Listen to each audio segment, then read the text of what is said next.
Why are there so many shows starring Muppets and dozens of movies too? They said they'd watch everyone and they mean it. It's something that they've got to do. So now they pledge you a lifelong commitment. The Muppets, Matthew and Sam.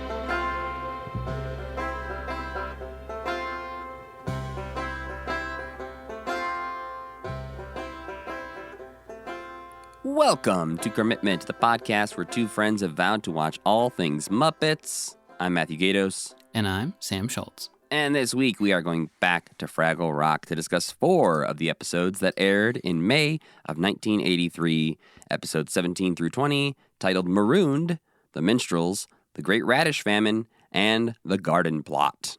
But that's not all. We're also discussing a couple of Muppet TV appearances from May of 1983. We watched Statler and Waldorf in a Harry Blackstone PBS Magic special.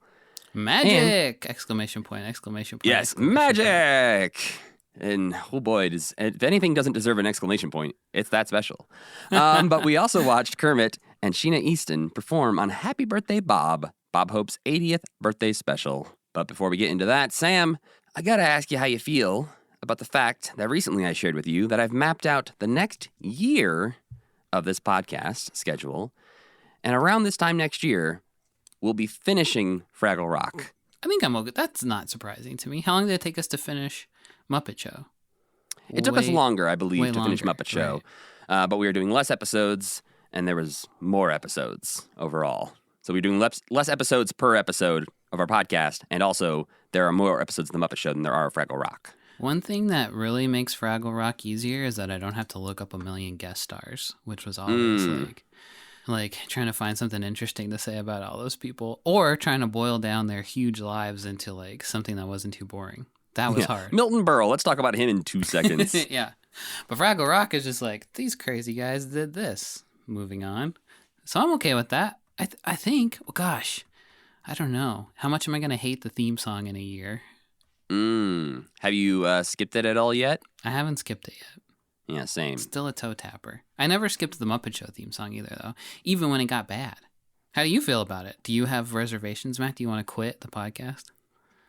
Oh, no. I think it'll be interesting that around this time next year, we will be rolling into 1987, which is the year we were both born. Uh-huh. So that'll be interesting to like sort of start to delve into this era of what were the Muppets doing when we were born and start to...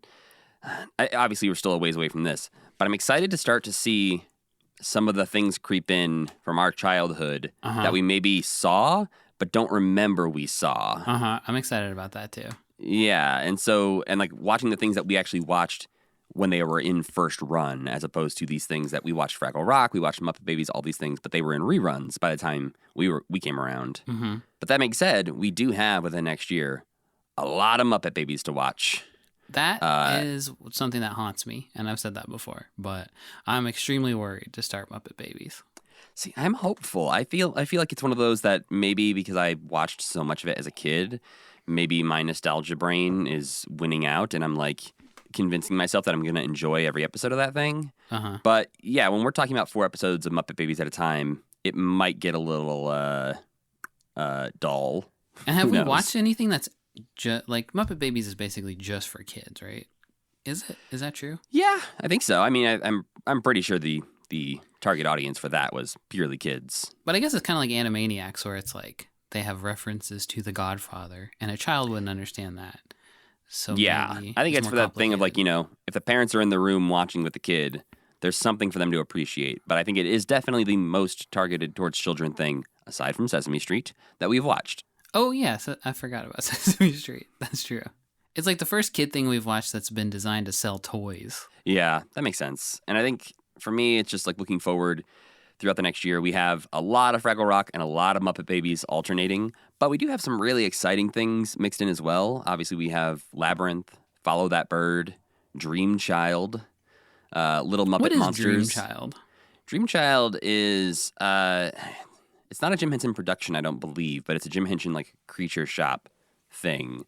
I would have to look that up to verify exactly who worked on it and how. But I believe it's one of the earliest uses of like the actual creature shop being hired by another production. Okay. And I think it's real fucked up in a weird early 80s way. But yeah, on top of that, we've also got, Little Shop of Horrors, The Christmas Toy, The Tale of Bunny Picnic. Oh, yeah, I forgot about Bunny Picnic. When's that one? Yeah. That one will be roughly November of this year. Oh, okay. Yeah. Yeah.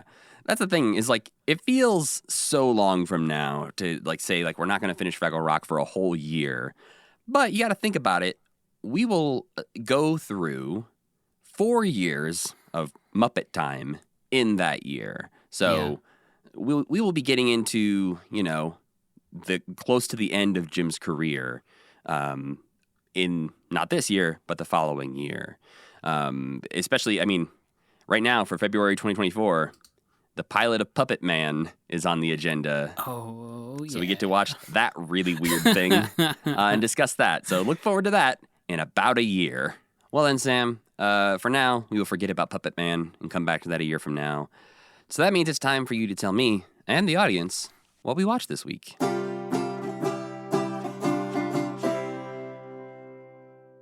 This is a long one, everybody, so All buckle right. in. From May 2nd, 1983, we watched the Fraggle Rock episode Marooned. It's Boober's birthday, and the Fraggles are planning a surprise party for him. In order to keep him distracted while they prepare, Moki suggests that Red take Boober on a walk through the Spiral Caverns, a task which Red does begrudgingly because basically she thinks Boober sort of sucks and that they have nothing in common. Red takes them into a dangerous part of the caves, and a sudden rock slide traps them. Back in Fraggle Rock, the Doozers sound the rock slide alarm, and the Fraggles summon Felix the Fearless, the head of the rescue squad, to investigate. He comes back and reports that Red and Boober are trapped, and being an authority figure on Fraggle Rock, he has no idea what to do and gives up immediately. But Gobo and company don't accept that and organize the Fraggles to save their friends. In the sealed cave, Boober comforts Red, who admits that she's more scared of things than she lets on. As the Fraggles outside clear rocks, the place that Red and Boober are stuck starts to cave in more, and as their oxygen runs out, they prepare for the inevitable by discussing what death will be like and thinking about the good times, which Boober admits that he didn't actually think were all that bad, despite how much his attitude sucks all the time. Just as they're about to drift off to sleep/death, the Fraggles clear the rock slide and free Boober and Red, who agree to never tell anyone else the secrets that they told each other in the cave. The moral?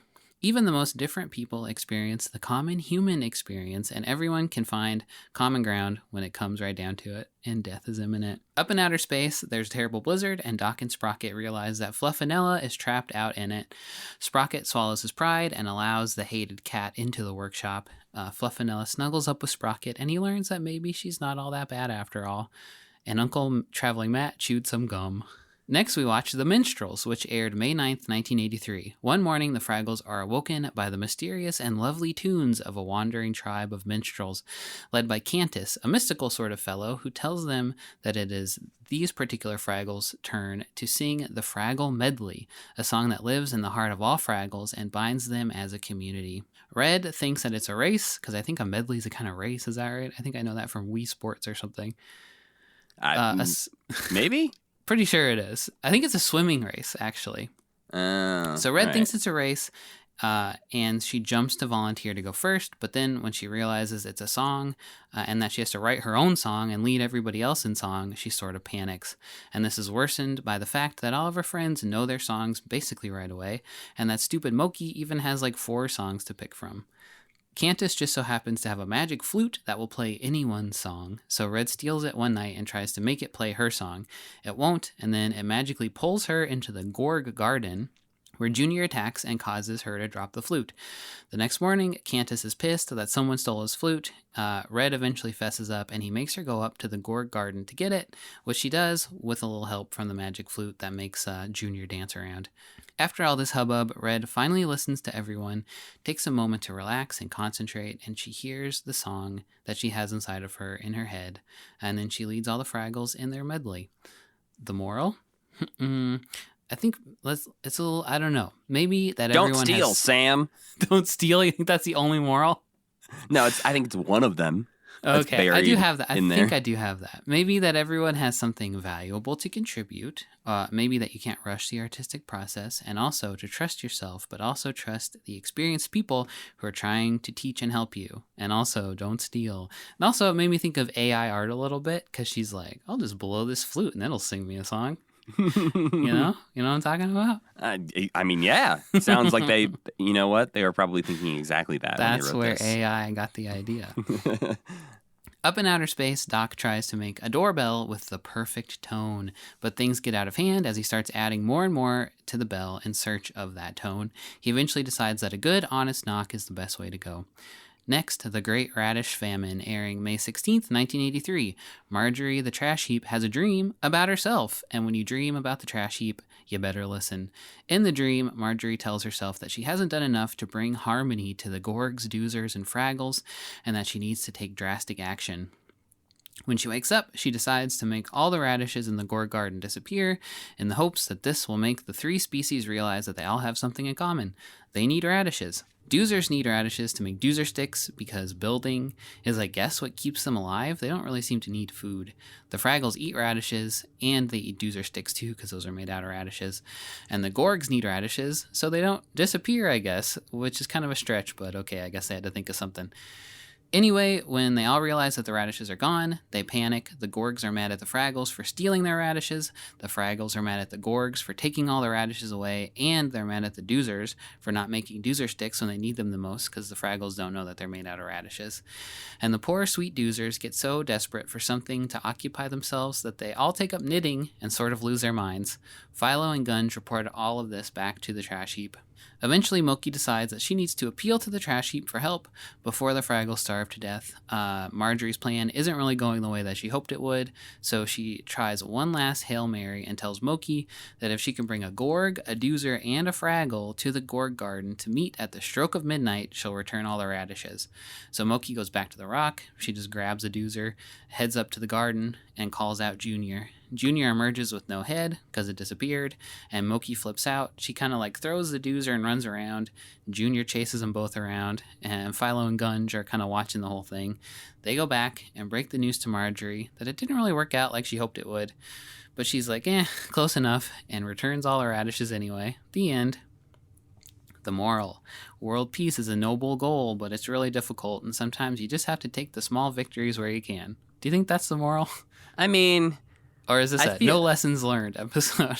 I think there was accidental lessons learned, Yeah. and not by Marjorie, who is the person who maybe should have learned the biggest lesson. I think she's the one who did. Well, she's the one who took the action that, like, she learned a lesson, but I don't think she actually did. Correct. She's the one who decides to mess with everyone's lives because she assumes it will fix everything, and then Right. it doesn't, and she doesn't really care. Right. Because everyone kind of worked it out on their own. Or at least Moki was like, oh, I get it. But like, Moki wasn't really like, oh, I get it. They were all starving to death, and she was like, I can't let this happen. But I don't think she ever learned, like, any of the interconnectedness of them, did she? no, which is interesting based on the fact that they kind of already had that lesson when she told everyone to stop eating the doozer sticks. Right. And the doozers were like, we need you to eat these doozer sticks. And it's like, oh, okay. But like this, apparently the hook of the radishes being the key was the thing that they didn't learn previously. So Right. yeah. And still haven't learned, right? I don't believe so. Okay. Didn't seem like it. Well, anyway, up in outer space, Doc gets in a fight with Schimmelfinny and cuts him out of his life. He and Sprocket slowly realize that life is less fun without their bud Schimmelfinny, and they all make up. Finally, as far as Fraggle Rock goes, we watched The Garden Plot, which aired May 23rd, 1983. Gobo and Red travel to Doc's workshop to grab the postcard, but Gobo almost gets caught by Sprocket, prompting Red to make fun of his sneaking and athletic abilities. In turn, Gobo says that Red couldn't do any better and is in fact a coward for being too scared to go into outer space. Red takes being called a coward very personally and says that outer space is Gobo's thing, but she'll show how brave she is by stealing some radishes from the Gorgs, which they set off to do. Because of their postcard and radish stealing antics, though, both Sprocket and Junior decide that they've had enough of Fraggles. Sprocket starts trying to widen the hole to Fraggle Rock so he can go down and grab one to show Doc, I guess, and Junior decides to destroy the rock that the Fraggles are always crawling out of with a hammer to stop them once and for all.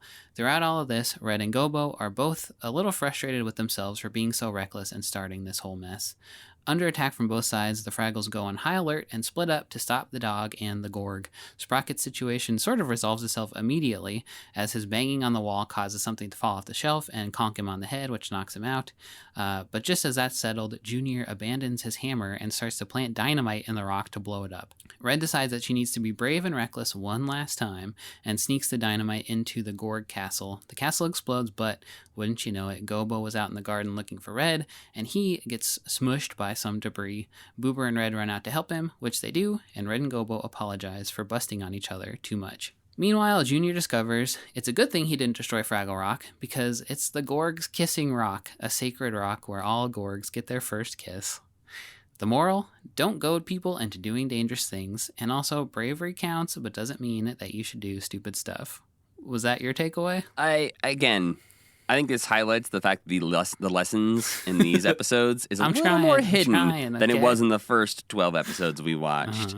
But yeah, there's definitely something about, the afraid to be afraid thing and just trying to, let people know when you're afraid, which we've seen sort of before. But I think between Pa and Gobo, pushing people too hard is part of it too, right? Like until they do something crazy. Yeah, which, in Gobo's case, nearly gets him killed. Yeah. He's lucky that piece of window pane didn't fall the other way and impale him horribly. Next, we watch Kermit the Frog and singer Sheena Easton perform on Happy Birthday, Bob, Bob Hope's 80th birthday celebration, which aired May 23rd, 1983. Kermit finds himself lamenting that he's just a dumb old ugly old frog who could never pull a babe like Sheena Easton. Sheena tries smooching him a couple times to see if he'll turn into a prince, but when that doesn't work, she reveals that she thinks he's pretty sexy anyway, and they perform a frog-themed version of Billy Joel's Just the Way You Are before, assumedly, going off and getting married to each other. Because they are cute and they have a lot of great chemistry, I think. Finally, we watched Magic, starring Blackstone, a PBS special which aired May 7th, 1983, starring Harry Blackstone Jr., an annoying magician. He does some magic tricks and stuff, but also this special was part of a PBS pledge drive, so Statler and Waldorf appear in the audience a few times to tell you to donate to PBS. They both seem extremely peppy, like out of character peppy. They're moving so much. I think especially Statler has a weird energy and sounds about 40 years younger. Yeah. He's like dancing around. He's like folding Waldorf up into a ball. Very weird. Elsewhere, in May 1983, Return of the Jedi is released in theaters, and Michael Jackson unveils his moonwalk dance move in the Motown 25 television special. Well, elsewhere in the world of Muppets in May 1983, on May 7th, 1983, the same day as Magic, starring Blackstone, aired, it doesn't seem like Jim was probably at home. You didn't say it right. What? Magic! Magic! Well, on the evening that Magic, starring Blackstone, was airing, it doesn't seem like Jim was maybe watching it because Jim was hosting his first masked ball at the 2nd Avenue Gothic House. Is this like an Eyes Wide Shut kind of thing? I don't think it went quite that far. But Jim hosted 4 costume masquerade balls between 1983 and 1988. And usually it started off, at least, more simple, inviting Henson associate staff, colleagues, friends. But eventually there's some celebrities that get invited. Basically, everyone would work really hard to create costumes and masks, and there would be like a theme. The goal was that you would hope to disguise yourself to outdo the other people and make it so that Jim wouldn't know who you were. Wow, just like Fraggle Rock. Just like Fraggle Rock. So apparently that was a real thing. So maybe they were getting ready for that in the 80s. While they were writing that episode, and they were like, we'll just write about this. I don't have any other ideas. We'll have to ask our parents, like, hey, did you go to costume parties and try to fool people in the early 80s? Is that a thing? Maybe it was just a Jim thing, you know? He was maybe. But in 1985, they were getting ready to film Labyrinth, and so they had a Labyrinth-inspired masked ball. And so this is when this really had exploded at this point. The evening was covered by Entertainment Tonight and was attended by people like Andy Warhol. Wow. Jim wore goblin-like armor for that one. And then the final masked ball was in 1988. This was themed after The Storyteller, which Jim was working on at that time. And Jim went as the Beast from Beauty and the Beast. Oh my God. Can you see this anywhere? There are some photos out there of the masked balls. I don't know if there are all of those that I just mentioned. Do you think Andy Warhol tricked Jim? I feel like Andy Warhol wouldn't actually. I'm seeing a picture right now. Oh, where he's not even dressed up. Yes, he is Andy Okay. Warhol standing next to a clearly masked, but clearly still Jim Henson. Yeah. Jim did not do a great job of disguising himself. Well, he's the master of ceremonies. There is a very good photo on Muppet Wiki in the article Henson Company Masquerade Balls of somebody who came in a giant like paper mache Jim head. Jim Henson head. And they're standing next to each other. Oh boy. I bet this was a bacchanal. I bet it was a fuck fest. Oh, Gene Shalit was there? Oh, man. Oh, it's got to be a fuck fest if Gene is there. Elsewhere in the world of the Muppets, on May 12th, 1983, the John Denver Camping Show airs, as Jim wrote in his journal. This is Rocky Mountain Holiday, which we'll actually be talking about next week here on the podcast. We wanted to devote an entire episode to that. I Apparently, think that was a production name, or he just couldn't be bothered to learn the actual name. I think he knew the name, but he probably started, it was sort of like the International Children's Show for Fraggle Rock. Like, I'm sure when they started planning it, it was the John Denver Camping Show. And so he was probably Right. just like, yeah, that thing finally came out. Uh-huh.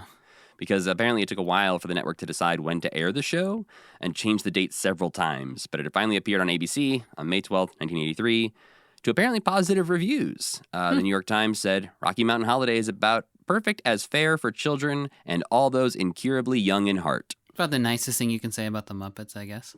Also, like, incurably young at heart almost sounds like something you'd wish you could solve. That's true. Yeah. Like, I maybe wish I it's damning could with faint praise. stop being a child, but here we go. I guess I'll watch this John Denver If you Muppet have to special. watch dumb shit, you should watch this. This is the best dumb shit you could watch. As you mentioned, May 16th, 1983, Return of the Jedi premiere. Jim doesn't say that he went to that necessarily, but previously we have done an Empire Strikes Back episode. And I thought about having us do a Return of the Jedi episode, but I figured we probably wouldn't have a ton of new stuff to say about Yoda and the He's not puppeteering in behind it that Yoda. much, really, is he? No, and obviously there are some connections between people who worked for Henson projects and also worked on things like Jabba the Hutt and some of the other puppets in that film. Oh, But yeah. again, like, we would probably be retreading a lot of the same water that we talked about in Empire Strikes Back, so, just didn't put it on our schedule. May 17th, 1983. May is a very busy month for the Muppets, you will come to learn here in a second. Jim writes, First Night in Sherry Apartment. This is when Jim finally got the opportunity to spend the night in his new apartment high up in the Sherry Netherland Hotel on Manhattan's Fifth Avenue. This is one of several homes that Jim had at this point, but this is the one that is notable because of its mention in Brian J. Jones's Jim Henson biography that we've talked about before. And this is, to quote from the book, it says, One afternoon, Jane came home to find Jim looking wistfully at his surroundings and at the life they had built in Bedford. I can't come back here, he told Jane quietly. In fact, he told her he had already found himself an apartment. And she said, fine, mistakenly thinking Jim was merely looking for a place in the city where he could stay when he was working. Jane asked Jim how they would decorate the new apartment, and Jim just shook his head, saying, This time, I'm doing it by myself. Oh, And my God. and so refusing Jane's help with the decorating was an indication of the state of their marriage and was likely as confrontational as Jim was ever going to get about it. That's a real Don Draper move. Yeah, it's very Don Draper.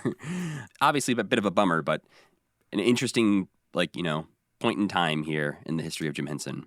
May 19th to 20th, 1983, Jim wrote In Washington, D.C. for Bob Hope birthday special. So this is when they were in town filming it, obviously, about a week before it comes out. The best thing about the Bob Hope special, one of them, it was good, I liked it, is that you can see his head in the behind Sheena Easton's butt for a lot of it.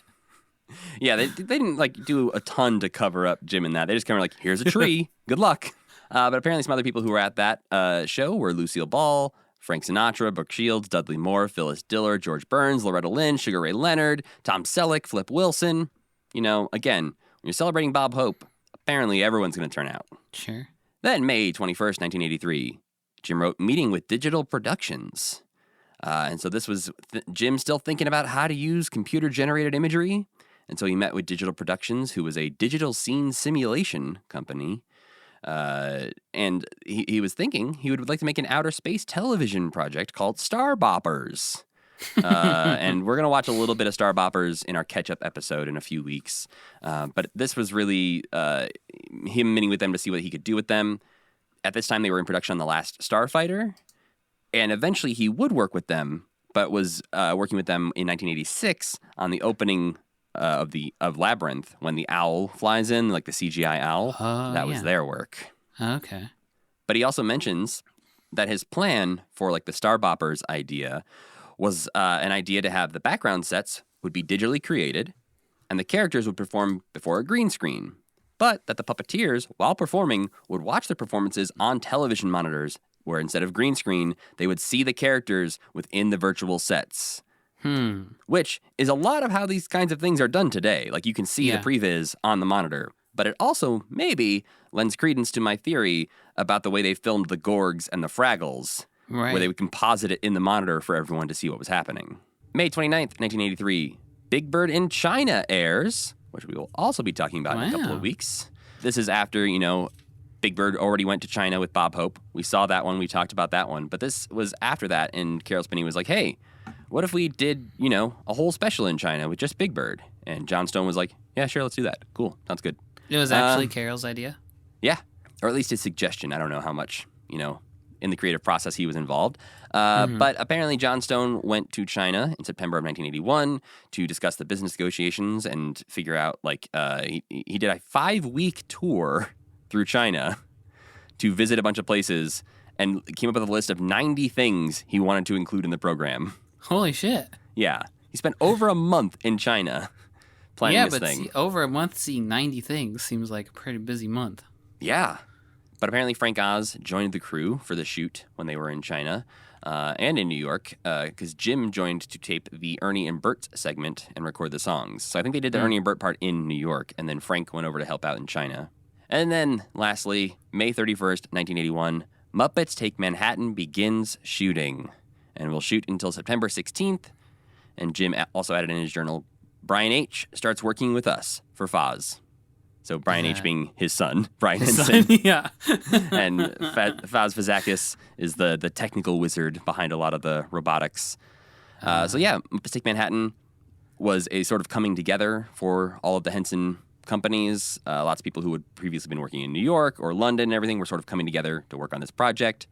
And apparently, Brian had an interest in mechanics and effects. Clearly, he had also built, the penguin puppets. He had helped with the bicycles in The Great Muppet Caper. He became an apprentice to Faz Fazakis here. And apparently, I don't know how that lines up again with the college thing that we talked about where he was going to college for physics. I don't know. Maybe we'll see the journey of Brian Henson through these Jim's journal entries. And I'm sure there's more information on this out there that I just haven't delved into yet. But I'm curious about the trajectory of Brian Henson becoming more involved with the company, sort of on and off, it seems, throughout the 80s. So, overall, Sam, I will say I like this batch of Fraggle Rock a bit better, but I'm still a little worried. Oh, really? I feel like this one, all sins are erased. I loved this batch. I would say not all sins are erased from the last batch, but it was definitely more enjoyable of an experience this time than the previous ones. Man, I even liked the damn Gorgs this time. Well, actually, before we talk about Fraggle Rock, let's quickly get Magic, starring Blackstone, out of the way. Because, oh boy, if you thought the Muppets on Holy Moly were inconsequential, get ready for this one, folks. Harry Blackstone describes this evening, an hour-and-a-half-long Magic special, as a nostalgic journey to a more simple time. I didn't watch the whole thing. I skimmed it. I tried so hard. I wanted to watch the whole thing. And I got to the part... How far did you get? No, I skimmed through all of it. So I saw bits and pieces of all of it. But I did not sit and watch all hour and a half of it all the way through. Yeah. He seemed like a jerk. Sorry if you're still alive. Don't sue us. I don't think he is, so I think we're good. Okay. Maybe the family Blackstone might be able to sue us. But I think we can say allegedly he seemed like a jerk. Yeah, there's a few weird things throughout this, and Statler and Waldorf pop up twice. Once about 23 minutes into the special, and another time 59 minutes into the special. So if you're going back to watch it, you can skim around. on this one. And they're clearly taped separately. They have no effect on anything to do with the show They're itself. not even mentioned at all, are they? No, they're just shown in the opening credits. And then they were Right. clearly taped later to add in because PBS was like, what if we had some Muppets in this? And then thought that was a good idea. It felt like the special ended up being scheduled close to a pledge drive. And they were like, oh, we got to turn this into a pledge drive special. Right. So we'll have the Muppets come on and be like, hey, come on. But it even is like a half-assed pledge special where like at the end of Statler and Waldorf's little bits, they're like, oh yeah, and by the way, call and donate. And it's like, oh, I didn't even realize what was happening right now. Yeah. But yeah, it's very, very weird that they're in this special where I'm sure a lot of birds died. Because from what I can see in this special, Harry Blackstone is not careful with his birds that he uses in his magic act, flinging them around. One at one point seems very still. One is totally painted red. How do you do that? Probably not a good Magic? way. Magic, okay. Sam. Okay. And there are also at least 2 birds painted red because he uses like a switcheroo illusion and it pops up somewhere else. Oh, so that's just a different red bird. Right. But yeah, it's very bizarre. He says this is like a tribute to when his dad was performing back in like the 30s and 40s or whatever. But like he says like this is the same opening act that was performed back in 1938 that I remember because I was there because I was 4 years old. And then it's like the most 80s ass shit you've ever seen. And I'm like, they weren't doing this in 1938, No way. bud. Yeah. But then we get to finally Statler and Waldorf. And as you said, Statler seems a little off. And maybe it's just because Richard Hunt hadn't done Statler in a while. But he does accuse Waldorf of having lower back pain because he won't stand to applaud Harry Blackstone. And so he starts to fold him like a pretzel to try and help him out with his lower back pain. And the truth is just that there was chewing gum and Waldorf can't stand up. I think they've done that joke before on the Muppet Show also. I wouldn't be surprised. This is an easy place to like reuse material. At one point, Harry Blackstone puts on a Chinese-themed act, which, Sure does. very clearly not portrayed by Chinese performers in this. Yeah. He also mentions like ancient Chinese magic. He says there was a performer named Fu Ling Yu, which, if you've looked into the history of Fu Ling Yu, was actually a white guy in yellow face. It was a real person. Yes, there was a just magician named dumb Fu joke. Ling Yu, but it was just a white guy who performed in the 40s in yellow face. At one point, Harry Blackstone also gives away a baby rabbit to a random kid in the audience. I missed that. Yeah. Is that when he pulls it out of his hat at the end? Of So he the pulls, Chinese part? he pulls the rabbit out of the hat, and then he calls up a kid because he says, like, it's a tradition in my family's magic shows to give away a rabbit at the end of every show. And so I'm going to continue that tradition. One, terrible idea. That rabbit's not going to live very long. But he calls In up like a kid. 1920, that would be fine because it'd be like, at the very least, you could eat the rabbit. But in 1980, they're not eating the rabbit. You could eat the rabbit, but Well, the but kid their might not parents let are you. Their parents are probably just like, oh, what the fuck did we do with this thing? Yeah, that's exactly what I assume. Because he even says at the end of it, he's like, well, that'll be a night little Ira's parents will never forget. Like when I burdened them with a rabbit. But this poor child, he calls up a 5-year-old kid to give him a rabbit. And so he then wraps it up in newspaper and says, like, here you go, kid, take this with you. He pulls a little switcheroo, and the kid walks away with newspaper and says, wait a minute, come back here. And the kid comes back, and he's like, I think you squeezed the rabbit too hard, you rabbit squeezer. Oh, no. He calls him a rabbit squeezer, Sam. I did not see this part. And so he opens up the newspaper, and inside, the rabbit is gone. And he says that he squeezed it so tight that it turned into a box of chocolates. Oh, okay. So he Sure. he goes to give the kid the box of chocolates. The kid is super confused, like turning the newspaper over, like, where the fuck did my rabbit go? And so he tells him, you know what, you can take the chocolate home instead. But then immediately stops. He keeps messing with this kid routinely, like throughout the whole thing, and tells him, hey, don't take this chocolate. If anyone ever offers you a piece of candy, you take it home, you offer it to your dad, and if he lives through it, then you can have some. Oh my god. This kid's 5. He doesn't know what the Yes, fuck you're this talking kid is about. like completely lost the entire time. But then at the end, he makes the bunny reappear and gives him the rabbit anyways. And he like Okay. puts the rabbit on top of the box of chocolate and tells him to like carry it off. And as this kid's about to step off the stage onto the stairs, you see the rabbit almost fall. It's not very comforting. That was my problem with him, was his crowd work was confusing. And Well, every time he it's a talked to surprising somebody, amount of they crowd would- work. Yeah. And he would be like insulting, but Yes. his delivery was so weird that every time he'd like tell a joke, the people he was telling a joke to would just be like, "What are you talking about?" Yeah, a lot of like, wait, what the fuck did you just say to me? Like, you Yeah. are a jerk, allegedly. Yeah. He'd be like, "Did you hear what this man in the audience just said? He just said that this guy didn't tie the scarf very well," and he like makes that guy come up. It's just so, I don't know. It was hacky. He sets them up to make fun of them in ways that is like clearly just a dick move. But yes, then Statler and Waldorf do have a couple other moments in here where they show up. One, they after Harry Blackstone does a magic trick involving a light, they just make a bunch of electricity and light puns, and then say, "Hey, please give us money for PBS." And at the end, then they also show up again because Statler wants the elephant to reappear that disappeared from the there's act. an elephant in the last trick. Yeah, and Waldorf wants the sexy lady to reappear who was in the last act. And the elephant shows up instead, Behind them, and they're really scared of the elephant. which they just said they wanted to appear. Yeah, it sucks. It's really like one of the like least important Muppet things I think we've ever watched. I think they're probably right. It's not funny. They're acting really weird. They're just like both bouncing around so damn much and laughing so much. Yeah, it doesn't feel like the Statler and Waldorf we know from the Muppet Show. Because they're not even, they're not even picking on the show. They're not heckling the show. Yeah, that's what I was thinking too. They're not making fun of the show at all. They should have maybe since they filmed it later, they were like, it wouldn't be very nice for them to say he sucks. Or maybe Harry Blackstone was like, they better not say any shit about me.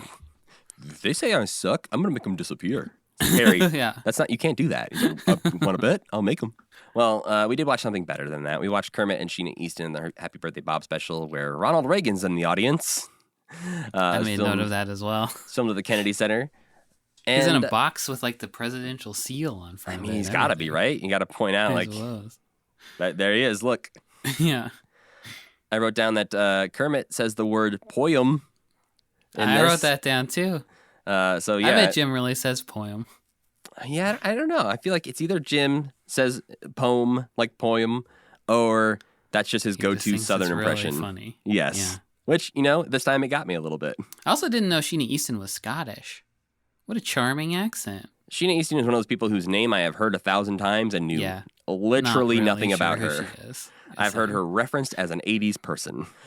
This feels like to me overall a slightly older Kermit, like from his Tonight Show appearances when he's got a little bit of an edge to him, like he's moved away from children's he's Randy, television. Baby. Yeah. Kermit hitting on a beautiful woman. We haven't seen that in a while. I guess it always happened on the Muppet Show, but he'd just be more like, "What's up, sexy?"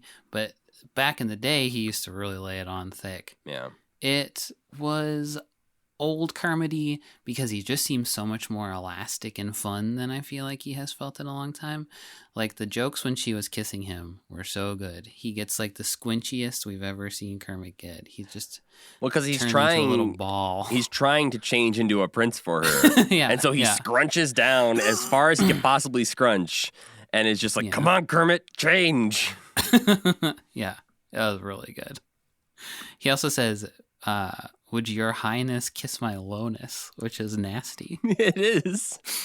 I wrote that down as well as just like a, what the hell, Kermit? Come on. Yeah. Well, yeah, she does plant a giant kiss on him. Still doesn't work. Still doesn't become a prince. And then, they start singing a Billy Joel song with some delightful lyric changes. One of which Kermit forgets at one point in the second verse. Yeah. He gets it reversed or something. Yeah, there's a little moment where he sings a line and it just goes like, "Oh, yep, that wasn't right." It's almost like Rolf and Jimmy Dean energy a little bit because they're just they're really hitting it off. The Sheena Easton and Kermit show would have been great. Unfortunately, I don't know that we ever see that come to fruition.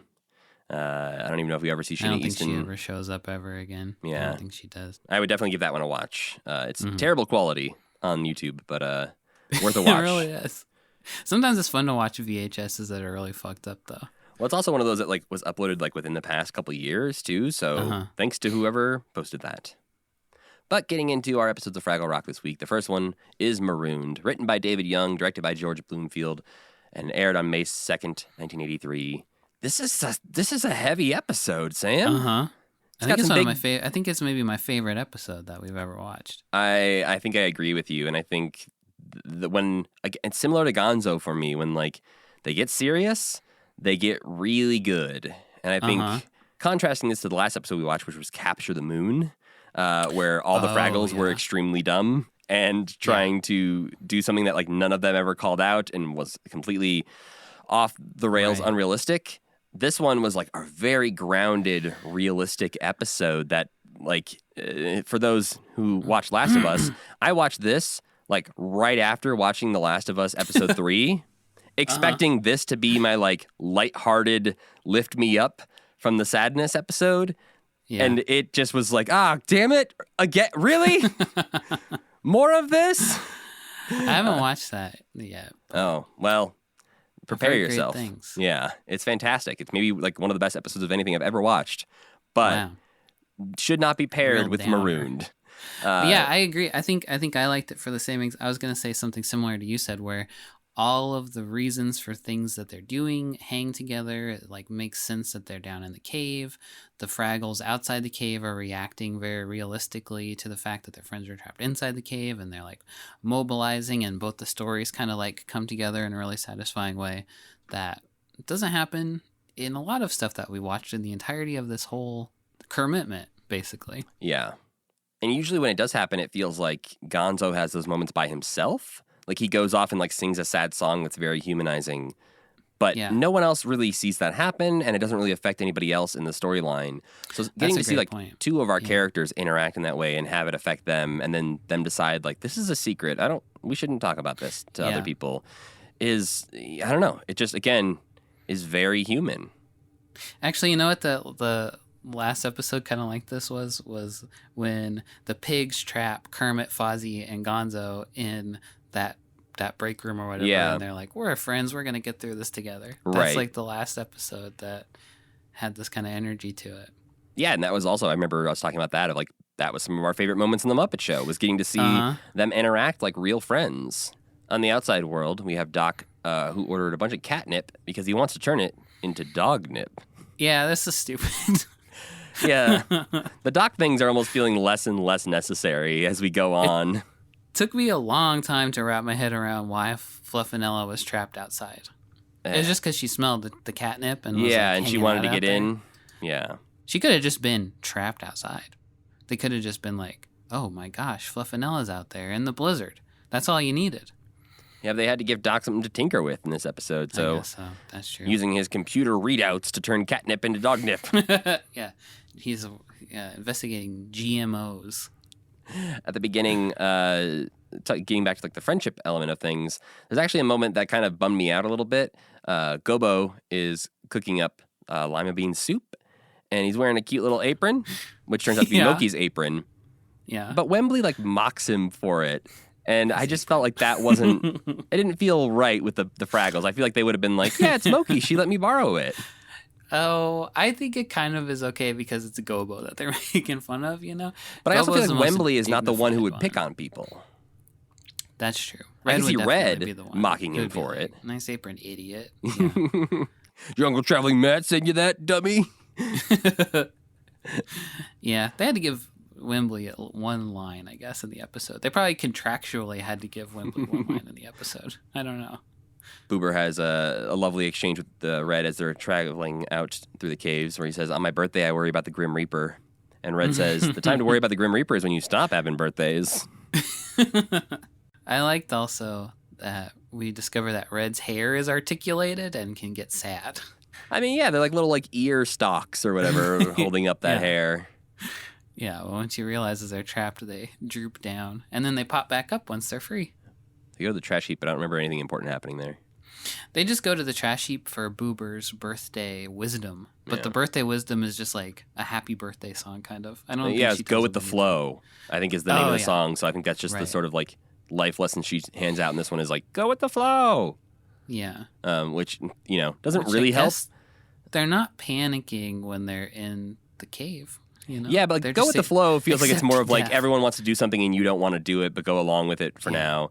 Versus like, Yeah. go with the flow doesn't really apply when you're trapped in a cavern. No, that's true.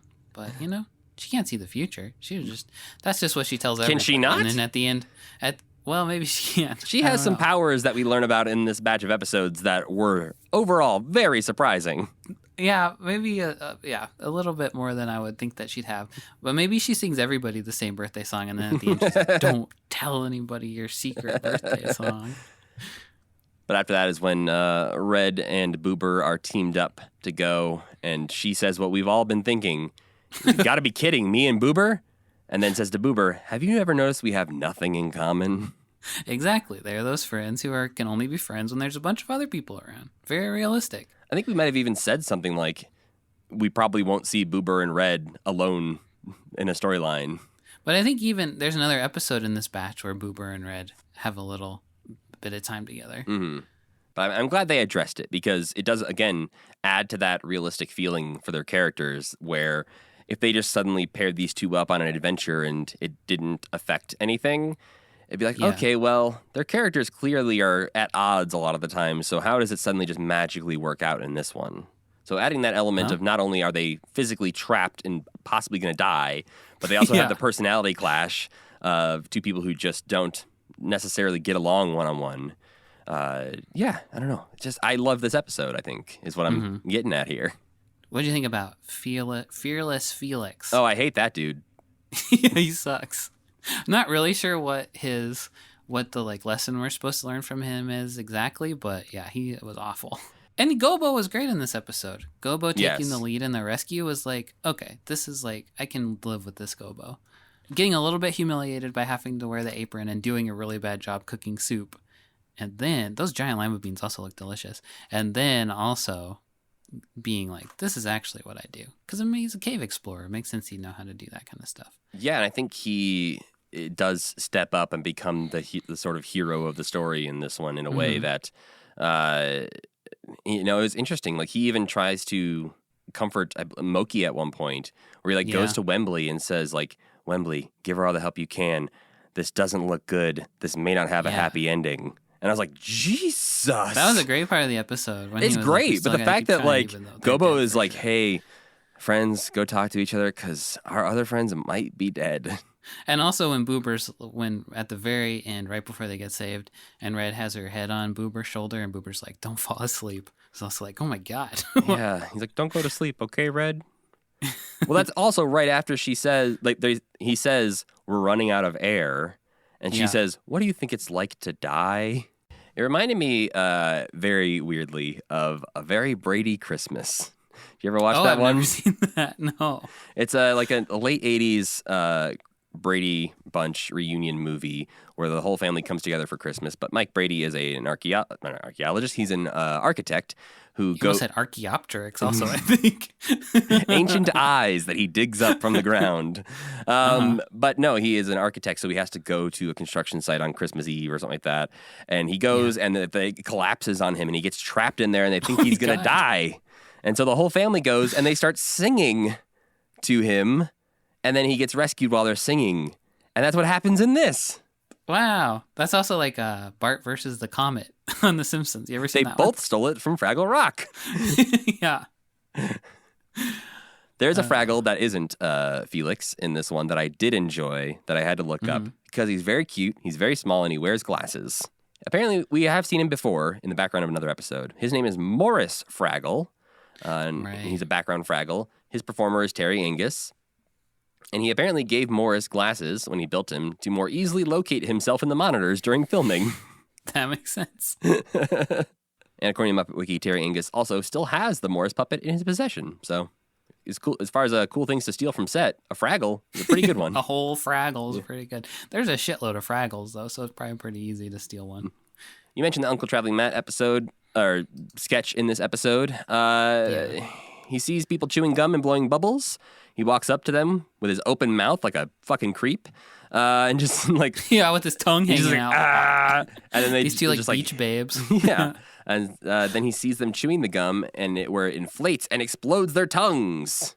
And what do we learn from this? Don't chew gum because your tongue will explode. Obviously, Sam. So, yeah. I'm sick of this guy. I like it. I love him in theory, but... he just doesn't add anything. No, and they keep presenting them as if like, oh, now is the time to get Uncle Traveling Matt's help in this episode, so let's read his postcard. And it's like, I chewed gum and my tongue almost exploded. All right, well, we're going to go free our friends from a cave-in now. Our friends who are dying, yeah. It also is like, it feels like always when they do it, it feels like a clip show where they're like, oh, remember Urkel when you fell in the big hole? It's like that. And it's just that same kind of like, this is so hackneyed. It's such a bad explanation for why we're seeing this right now. I know the timelines don't make sense, but I really want Uncle Traveling Matt to run into Urkel. That would be amazing. That's what Uncle Traveling Matt should be doing. He should be going and crossing over with all these other shows. Oh, well, sadly. He could turn him into a sexy Uncle Traveling Matt in that machine. Well, so we got Steve Urkel and Stefan. So we'd have Uncle Traveling Matt and... Your name's Matt. What's a sexy name for Matt? Oh, I guess I don't know. The impossible riddle. What would Matt be like sexy? No one could No ever one knows. know. Write in and let us know. Better yet, draw us a picture of sexy Matt. Yeah. Oh boy. Well, I give this one 4 stars, and I love 4. All right. Yeah. Out of 4, I think. Is that what I do? I don't know. I don't remember. I think it's 5, but maybe it's 4. I meant for it to be the most highest grade, so 4. The best of the scale that we already forgot. Yeah. No, I think it's a great episode. I think, not very important to the plot, but you get to see Doc and Sprocket having very cute matching hats and scarves when they're staying warm from the blizzard. As much as their plot lines are stupid sometimes, it's really impossible to be mad at them. Well, and you get I enjoy them every time they're on screen, but when they leave the screen, I'm like, what was the point of that? And it is, I think, too hard. You mentioned in an earlier episode that the last scene always being Doc and Sprocket can sometimes defang like the episode. Yeah.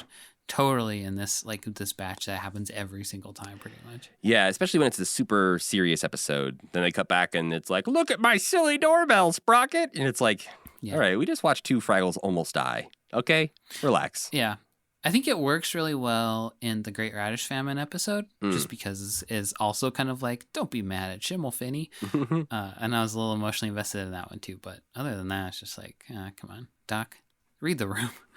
So next up, we have The Minstrels, which aired on May 9th, 1983, written by Jocelyn Stevenson and directed by Mr. Jim Henson. Oh. Beginning of this episode is when... He was like, hey, what if I'm in this episode? Yeah. Oh, I'm going to be around anyways. I might as well direct myself the whole time.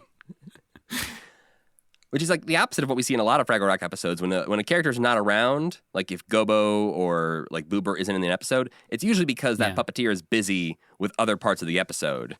And this one, Jim was just like, I can do everything. This is the one where Doc is building his fancy doorbell. Interestingly, we get to see the outside of Doc's shed for a second there. When Sprocket goes out to pull the doorbell, you just get to see a little doorway. Just not anything interesting, but it is a piece of the set that we haven't seen before. No, that's not true. We saw it in the Moon episode. At the beginning of the Moon episode, they're outside, or at the end, one of them. Oh, you might be right. It wasn't even that interesting. Look at me go. I don't remember anything. We seen it before. Well, something we haven't seen, I don't think, or at least this was the cutest time we've seen it, was Fraggles in pajamas.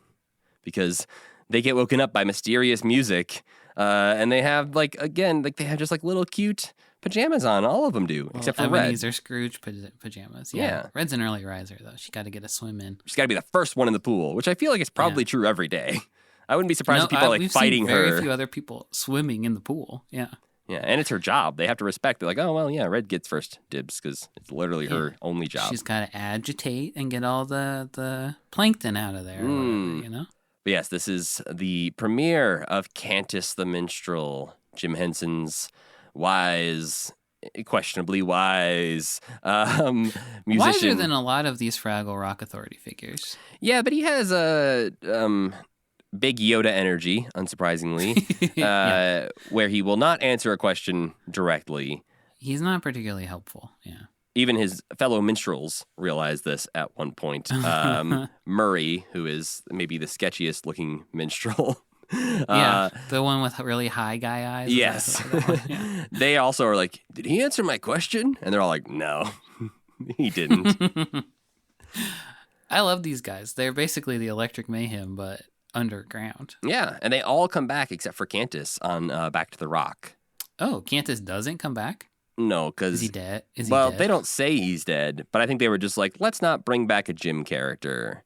And so they have Jamdalin, who is performed by Davi Diggs of Hamilton and many other things. Oh, yeah. But he has Jamdalin, who looks a lot like Cantus, but is, just that's the new stand-in for Cantus. His opening song is Let Me Be Your Song, which... this is my broken brain, but the first time I heard it, thought it was kind of dirty.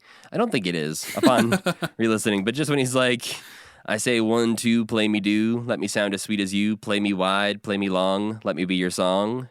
Oh, wow. I guess I was listening to it from the point of view of an actual song. Yeah, no, that's totally fair think of and it as probably dirty. more reasonable.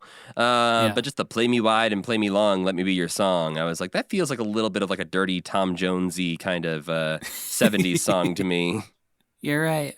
Tom Jones would have totally killed this song. And it would be horny as hell. But yeah, we learned that the Minstrels wander far and wide. So that makes me, wonder again, how big is Fraggle Rock? And maybe your Hollow Earth theory rings true. Yeah. I was thinking that Fraggle Rock comprises the entire interior of the Earth. Right. You dig down about like 10 Earth, feet underneath everything, and you're in Fraggle Rock. Yeah, and also I thought maybe Fraggle Rock was just like the name of their town. I kind of thought that too, is that Fraggle Rock was like the part you see. Yeah. Because if not, it feels like they often claim ownership over the things that Fraggle Rock does and does not do. Then to find out that the rock extends further, and I know eventually we will go to other parts and meet other kinds of Fraggles. We will meet like the Murgles, who are like mermaid Fraggles. Just like Avatar. Precisely, Sam. Avatar, James Cameron stole from That's Fraggle where I Rock. got the idea. And also we see, I thought it was really confusing in the episode, the last one we watched, the garden plot, that was Fraggle Rock, just the big rock. And they were like, not Fraggle Rock, but it's like, that just seems like a big incidental rock that has nothing to do with anything. It's just the doorway to the gourd garden. Like, that is Fraggle Rock? Because Fraggle Rock's clearly at the bottom of the well and around. Like, it's not that rock. And they have to walk so far to get to that rock? Doesn't make any sense.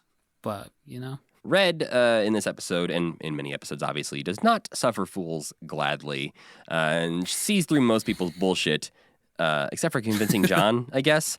But she is ready to call out Cantus and anyone else on their bullshit of like, oh, so this pipe plays music. I can just like use this pipe. And he's like, no, you must find your own song. She's like, but why? Like, it seems like it'd be pretty easy if I could just use this pipe right now. Come on, let me use the pipe.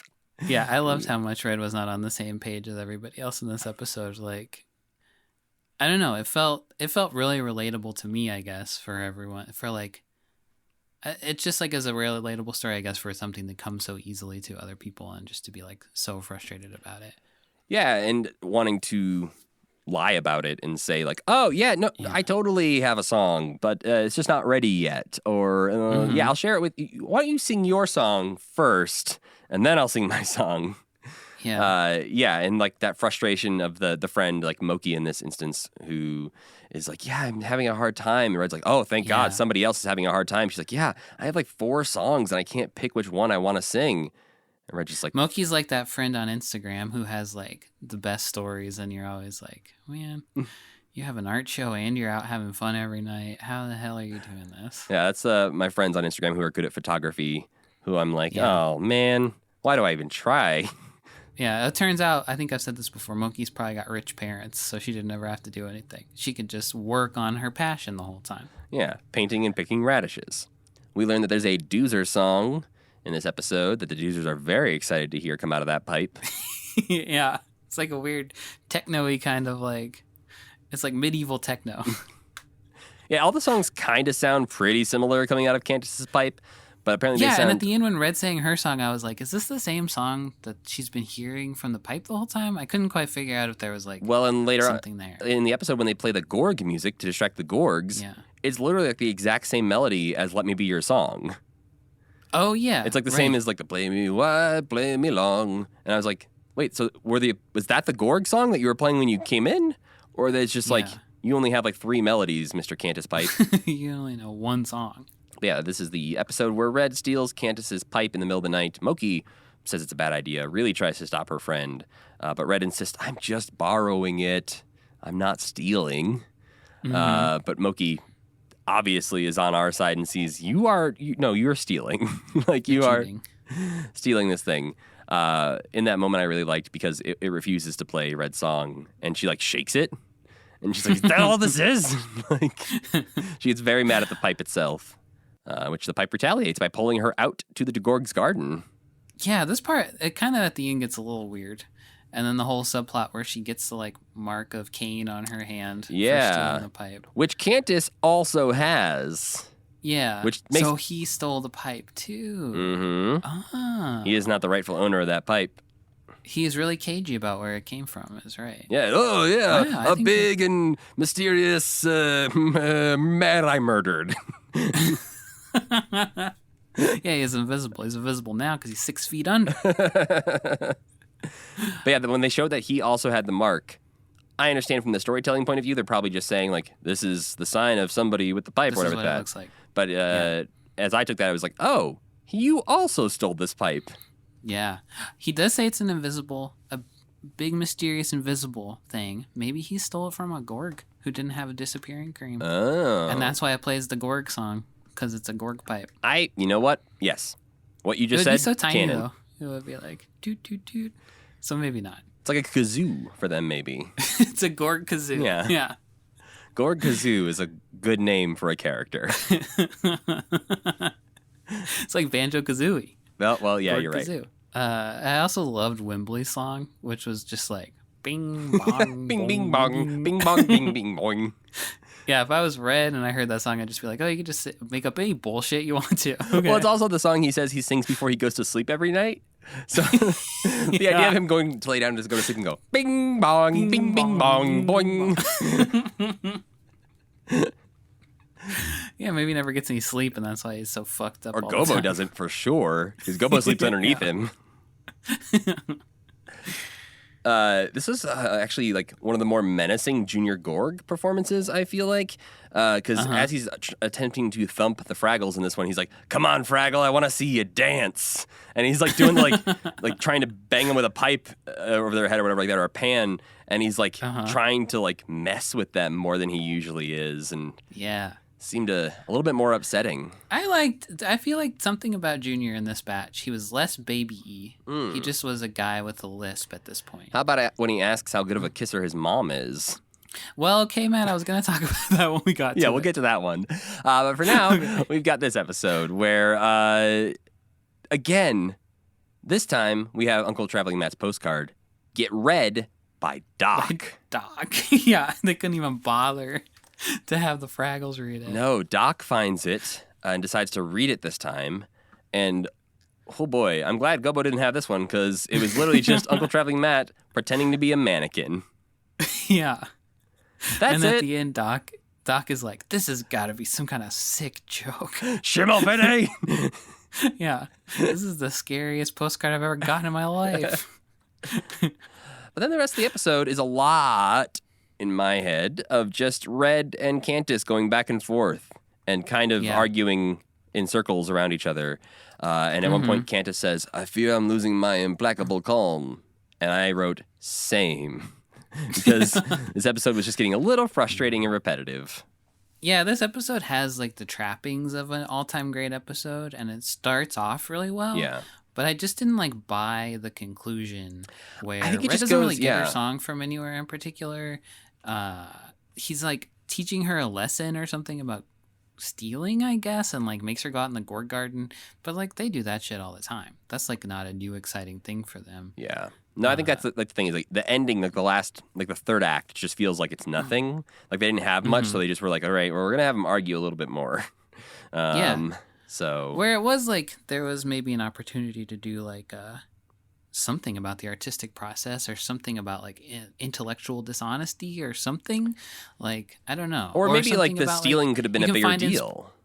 Yeah, or you can find inspiration other places, or like everybody has a different way to get to what they're doing, or something. Yeah, I like know. she could have been splashing around in the water, and maybe that percussion would have been like her part of the song or something like that. That's a Something very good more idea. red-like. Yeah, something that comes from her life, not just like when forced to, she randomly finds a song in her head.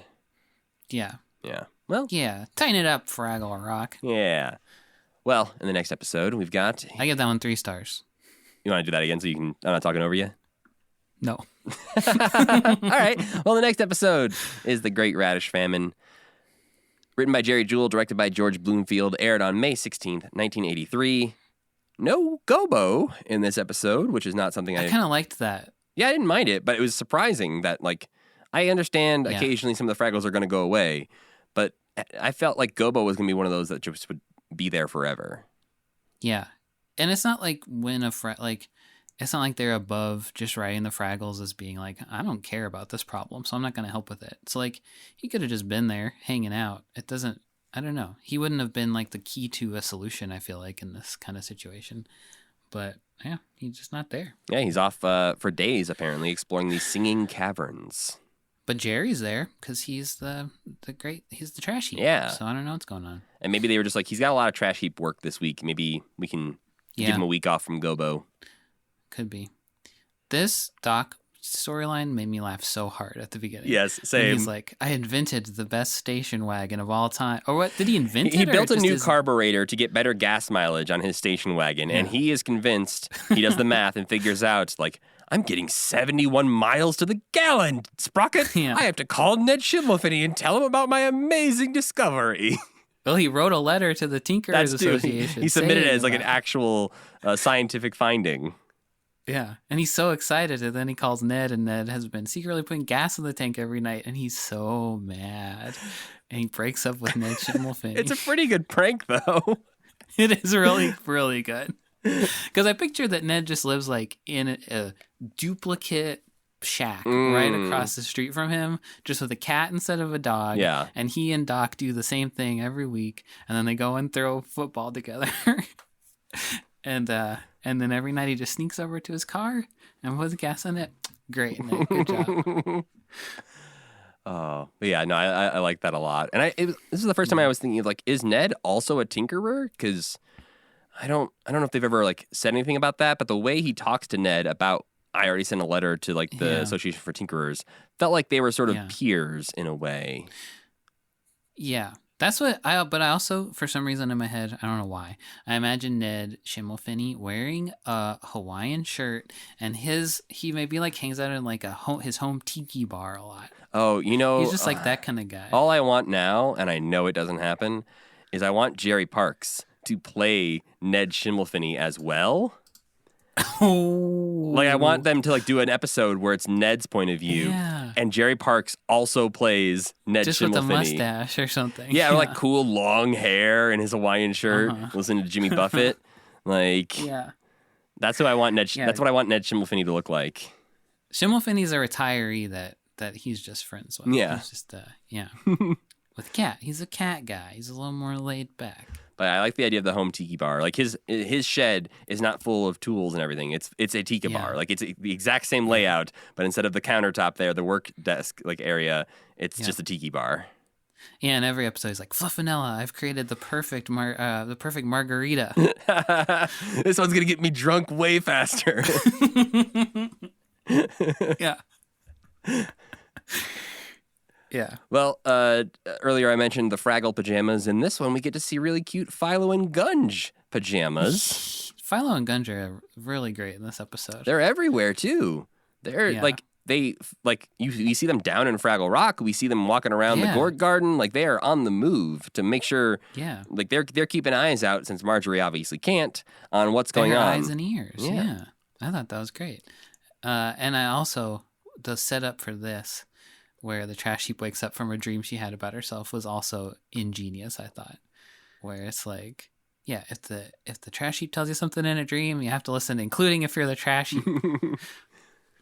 Which Philo and Gunge are mostly on board with until Mm-hmm. she hints at the fact that she's going to do some magic, Yeah. which Philo and Gunge seem not as on board with. Right. I keep They'll be like, Marjorie, this breaks the established fiction of the show. You can't do magic. We said you wouldn't do magic, Jerry. What are you improving here? Both Jerrys. Jerry Jewell wrote this one too. Oh, I think, yeah. right? The Jerrys are mad. So he's just going crazy. In my notes, Philo constantly autocorrects to Philip. So all my notes say Philip and Gunge. I'm surprised Gunge doesn't correct to grunge. Yeah, no, I think it's accepted Gunge as a word at this point, but not Philo.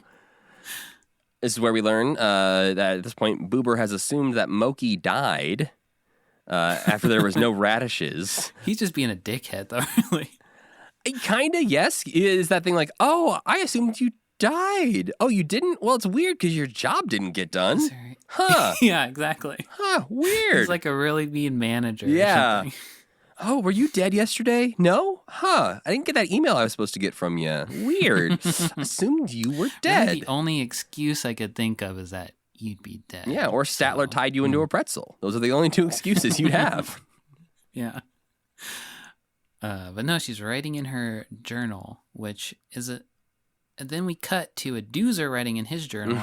So I gave this episode 3.5 stars because, only entirely because, I thought it was annoying that the doozer writing in his journal wasn't the doozer who ended up being the doozer that she brought up to be like, was he not? Fix this. I don't think so, because he didn't have a mustache, I'm pretty sure. And the one she brings up has a mustache. Okay. She brings like, up why wouldn't you Flange just use the Doozer at the end, but I don't remember which one is doing the journal writing at the beginning. I think Flange is like his boss or something. But there's a journal guy. I might be wrong, but it didn't look like the same doozer to me. We do see the doozers in the Radish mines, which is a new setting for us, which is kind of cool to show that they actually cut up the radishes and then grind them into radish dust to make the doozer sticks. Yeah. I love when you get all doozer stuff is so satisfying to watch. It's like those oddly satisfying YouTube videos or like, it's just like, wow. I could watch you little guys do this weird shit all day long. Well, and they immediately get a song, which is also great. I even just put in my notes, all I wrote after the song was, the doozers are great, when they sing the doozer march song. I wrote that later when they sing the knitting song. I was like, this is the best. This is amazing. I like how fast they go from not being able to do their job to like, oh my God, we have to do something. I guess knitting. Yeah. And then just as quickly go from that to, this is the worst idea we've ever had. Sucks. Yeah. They're so like, but not before they're all wearing little hats and sweaters and stuff that they've knit for themselves. I feel like a doozer's lifetime is maybe like 4 years or something, because it seems like everything they do happens so instantaneously and everything to them feels much longer than it actually is to everyone else, because like, they work all day, they take like a minute long break, they knit for 30 seconds and they're suddenly exhausted by it. So yeah, it's I want more doozers, and again, I know we get more doozers, but I want it now. Well, they're great. I thought the Gorg storyline was pretty stupid. I wrote in my notes, what the hell, Jerry? We learn so many weird things in this episode. And I don't dislike this episode at all. But the idea that Marjorie is magic feels like we're going to have to see that come back more. Or it never will. I wouldn't be surprised if it never comes back. Philo and Gunge would be like, I hope you learned your lesson, Marjorie. But the Gorg's heads literally disappear if they don't rub radish lotion on themselves. Yeah. What the hell? Okay. And it seems like Ma doesn't know that, because she's like, I have to make my beauty cream. And then Pa's like, look, son, we got to let her do this shit or we're going to disappear. Like, he's keeping it a secret from everybody. But how does Junior Gorg not already know this if he's being rubbed down with radish lotion all the time? Well, it's just been normalized in his life, I suppose. Are they just rubbing him down and be like, yeah, this is to make you look that's why they pretty, son? Yeah, that's why they call him ugly so much. So he's puts the cream on. Wow, there's a lot of bad manipulative characters in this one. Yeah. But yeah, it's so bizarre that it's just like Fraggle's starving to death. Doozer's also starving to death, I think, because I think their creative process is what keeps them alive. Yeah. And Gorg's just like, I don't want my head to disappear. Which fair, but and the fact that we actually see the Gorgs walking around headless is quite disturbing. Yeah. It's not good. I wasn't prepared. Like, I thought it was going to be one of those, like, bullshit things that they say, like, well, we don't rub this on our faces, our heads are going to disappear. And you're like, that's a weird, like, superstition. Or there just wouldn't be a Gorg. It would just be like you could hear them walking, like talking or something. But to see Junior Gorg just walk out in his pajamas with no head is a little upsetting. Yeah. It was impressive too because they were still so proportional. I don't know how they did it, but like their legs were still.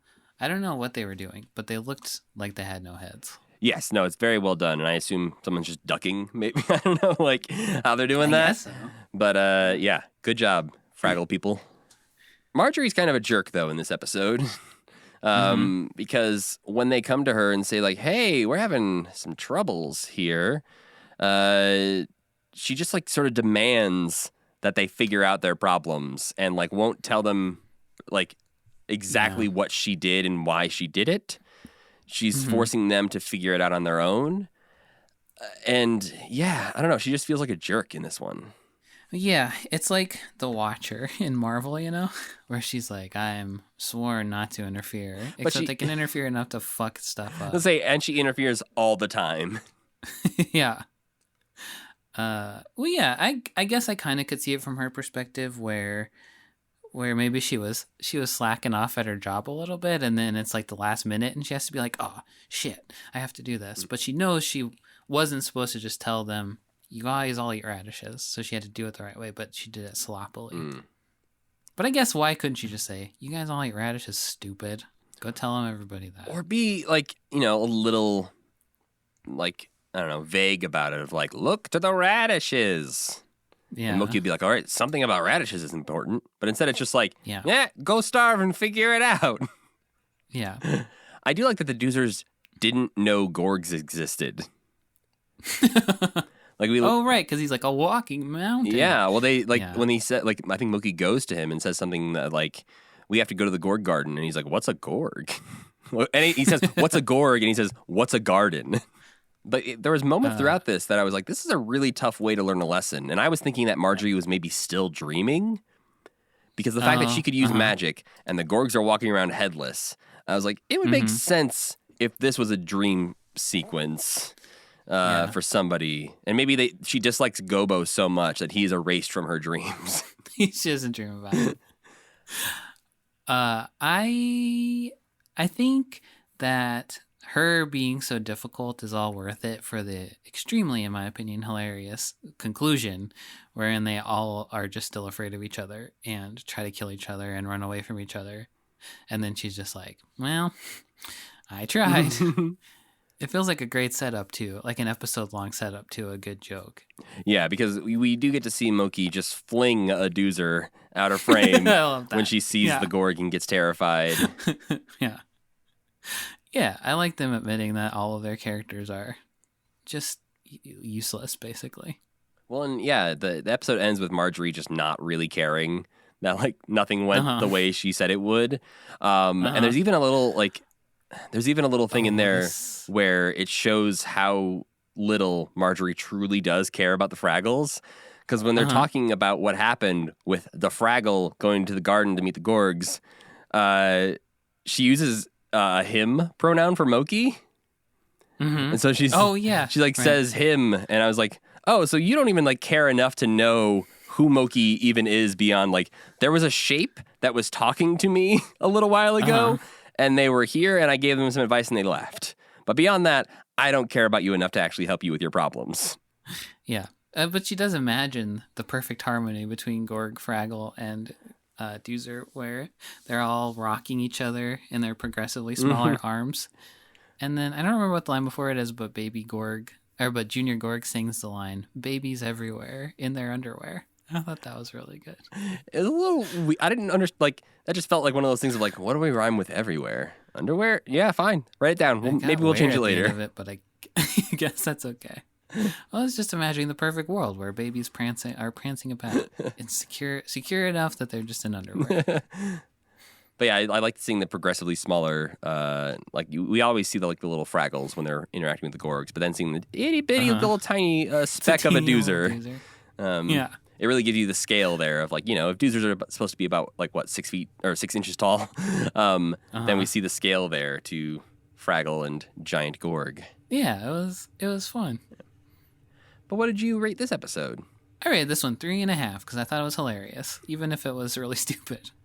Yeah, I'm on board with that. I think it makes sense that. It has some really good jokes in it. Yeah, it's enjoyable, but definitely the story is not as strong as some of the other episodes. Just the whole knitting subplot was enough for me to be like, this is fantastic. Yeah, just highlight Doozers more, and we'll be happy. Well, then our last episode, Sam, is The Garden Plot, written by P.B. Nickel, directed by George Bloomfield. Aired on May 23rd, 1983. We learned in this episode that Sprocket knows the Fraggles are called Fraggles. Called Fraggles? How does he know that? Maybe he's really smart and he's put together that, okay, that little thing in the wall comes out to get the postcards. Doc says the postcards are for Gobo Fraggle. Fraggle. And so he's like, yeah. Fraggle. Figure it out. I'm a smart dog. Yeah. Or he just hears him talking, maybe. He's just listening to the whole, like, they say Fraggle a lot. I think that's maybe what they are. Yeah. Because, he's trying to... It's also a little inconsistent sometimes when Doc seems like he can understand Sprocket perfectly. Yeah. But in this one, Sprocket has to do, like... And I guess in the one where they're trying to let Fluffinella in, too, Sprocket also has to play charades with Doc to get him to guess what he wants. But that part's funny because Sprocket's making, like, a beautiful speech about how sometimes you have to, like, bridge divides and come together to help the common good. But this time it's just like... How do you think someone's going to guess the word Fraggle from? It's not a real word, stupid. He almost gets it. Many times he almost says it. Yeah. Speaking of, like, Sprocket's sign language, there's a cute little moment in the episode where Doc breaks up with Schimmelfinny, where he's like, who even needs Schimmelfinny anyway? That Sprocket looks at the camera and, like, motions and points towards Doc of, like, he does. He needs him. Yeah. I can't be his only friend. Also, every time Doc says Schimmelfinny, Sprocket, like, barfs. He goes, like, blah. Yeah, that's his impression of Schimmelfinny, apparently, is what Doc says. I guess so. Maybe he's puking all the time because he's drinking so many margaritas. That's what his impression of Schimmelfinny is. Schimmelfinny after one too many martinis. Yeah. Or like those giant Vegas margaritas. And this is exactly how I picture Schimmelfinny now. I will never unsee this in my head. Another surprising note in this one, Doc pays rent. He does not own this shack that he works in. Kind of made me feel for him a little bit. He lives in that little shack, and he doesn't even own it. Well, and it's always, again, it's confusing whether or not he lives in the shack, he has a house. Yeah. It feels like a tool shed that he works in, but we also have seen him shower and sleep in this shed. So... Including during the blizzard, I think. He's just living that tiny home life, I think, is what we're really seeing here. Yeah, that's where tiny home guys got the idea. Like, you know what? This guy seems pretty smart. What if we did? Doc's on top of it. But yeah, this is the episode where they are attacking from all sides, as Boober says, because Junior Gorg is trying to blow up Fraggle Rock with dynamite, and Sprocket grabs a mallet and is trying to, bang through the hole in the wall to get into Fraggle Rock. I'm not sure what he's necessarily planning on doing once he gets in there. No, I'm not either. It just seems like he's at the end of his rope. Yeah, like maybe he's just trying to get a Fraggle to come out and like have evidence to show Doc. But I don't trust him. I don't No. I feel like it's just like a dog gets a rabbit or something. He's going to fling Gobo around by the neck. Even if he doesn't mean to do it, he'll still do it because he's a dog. Doc's just... I really liked the visual of them being attacked from both sides and also them all taking it seriously. I thought was really interesting. I was a little disappointed later in the episode. Were you disappointed because the Sprocket one just handles itself? Yeah. Yeah. No, I think that's the same as I felt. I was excited that there was like actual peril because it kind of reminded me again of the Marooned episode where there's like a serious problem that they need to solve. And like, a giant monster man trying to blow up your home is a big deal. And the fact that you can't escape into outer space because another hairy beast is trying to like hit you with a hammer, also terrifying. So the fact that he just like randomly gets knocked out by a box that was up on a shelf is not great. No, it was weird. They could have, I don't know, they could have spent that much time coming up with some other thing to do, but I guess I don't even know what dogs are or whatever. Maybe it would be difficult, but and then I was just really confused for a lot of it that they kept saying that was Fraggle Rock. Yeah. And it was just the big rock outside. There's some moments throughout this episode where there's some moments that I really, really like in this episode, and other moments where I'm like, oh, wow, that's a bummer that is included. And I think the definitely Sprocket just getting knocked out and that problem being resolved on its own was kind of a bummer. The other big bummer is when Red is like making fun of Gobo for gaining weight recently. Oh, she says he's getting paunchy. Yeah, she's like, you should go on a diet. You're getting kind of paunchy. That's why you're moving so slow. And I was just like, wow, this is maybe the meanest we've seen Red ever. That was pretty mean. They have kind of like two guys on the same sport team kind of energy, I feel like, though, where they're both trying to outdo each other. Yeah, but I feel like often they're very good about crossing the line with each other. Like, you don't see a lot of it back and forth where they're both like, hey, yeah, good one, bro. It's always like back and forth, and then the one's like, what the hell did you just say to me? That's true. Yeah. They take it too far. Gobo has very short arms also is something I was noticing, which I was didn't notice bothering that. me. He's just got like, in this episode at least, his arms look so tiny. I'm surprised he didn't notice because it's like they don't even like, doesn't look like they could even like touch each other. Interesting. I didn't notice. I'll have to keep an eye out in the future to see if his arms are too short or get longer for some reason. There's just something off about his puppet, in my opinion. But well, speaking of something off, we have Uncle Traveling Matt again popping up in this episode, this time to tell us that he's discovered rollers, which are the wheels that we previously saw invented by Wembley and also on every Doozer vehicle ever. Doozer vehicle, yeah. But this is where Uncle Traveling Matt gets a skateboard given to him that has a cool dragon on it. It does, yeah. And but he attempts to do a trick and quickly flies through the air. And yeah, apparently I just love when they toss Muppets around because yeah, when they throw him through the air attached to that skateboard, taped to a skateboard. Yeah, I loved it. And apparently I just like that. But yeah, they just look so dead. Yeah. But it is another chapter in the book of Uncle Traveling Matt knows less than every other Fraggle.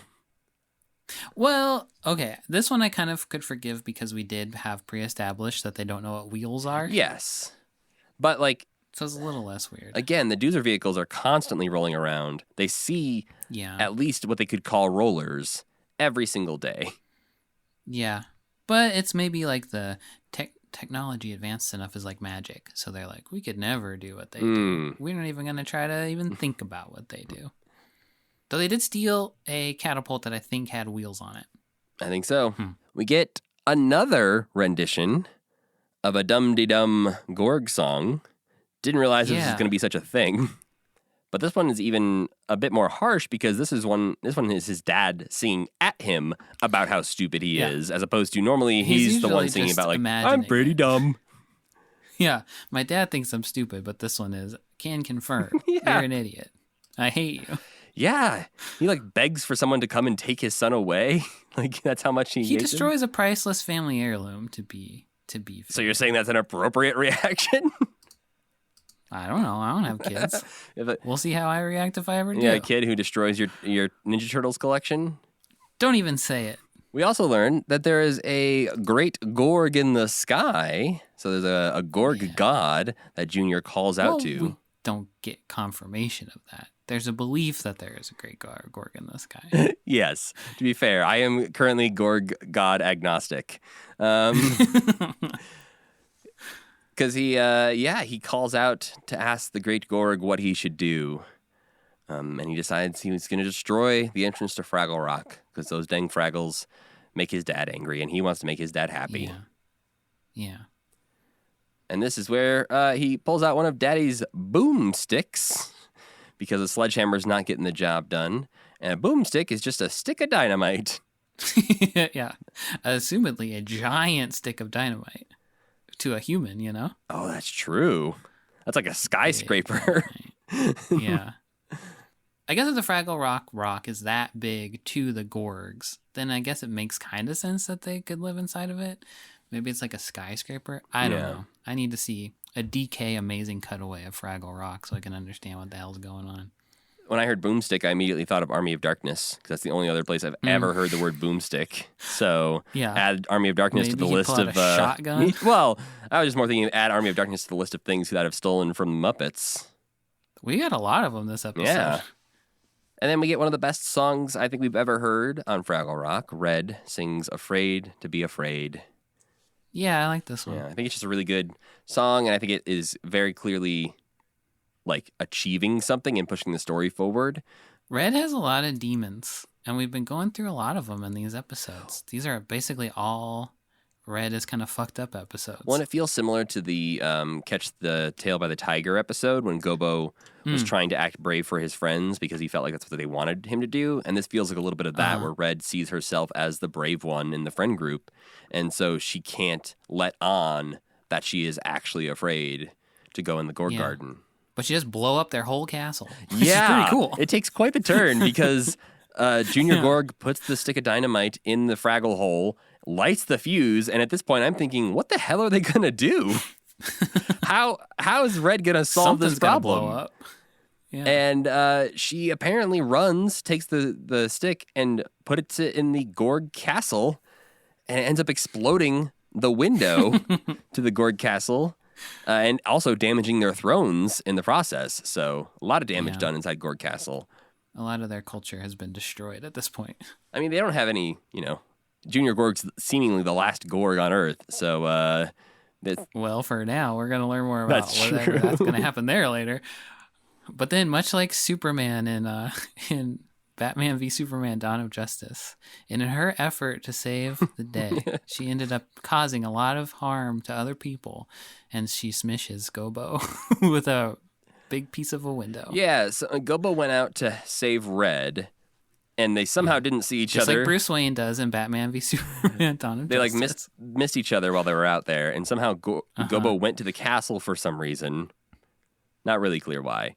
But we learn that he did because when the explosion happens, we see Gobo lying motionless in the Radish Garden.